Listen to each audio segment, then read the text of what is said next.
Moskva yana Ukraina dronlar hujumiga uchradi. Bugun 14-mart kuni ertalab Moskva viloyati osmonida 3 ta dron urib tushirildi.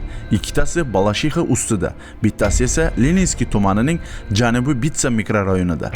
Bu haqda Moskva viloyati gubernatori Andrey Vorobyov o'zining Telegram kanalida ma'lum qildi.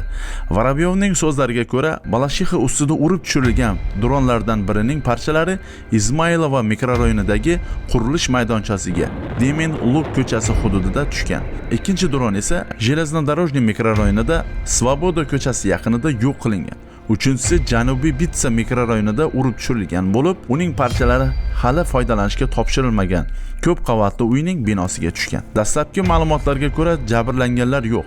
Hozirda hodisa joylarida tezkor xizmatlar ishlamoqda, deb yozadi Vorobyov. Bundan oldin Moskva meri Sergey Sobyanin poytaxt tomon uchayotgan 4 ta dron urib tushirilgani haqida xabar bergan. Bir qator nashrlar Moskvada janubiy va g'arbiy hududlardagi turar joylarga zarar yetganini, shuningdek, yangi Moskva hududidagi Kotej shaharchasiga dron parchalari tushganini xabar qilgan. Hujum sabab ertalab Vnukovo va Kaluga aeroportlarida 1 soatdan ortiq vaqt davomida parvozlar cheklangan. Cheklovlar Moskva vaqti bilan ertalab 7:27 da bekor qilingan.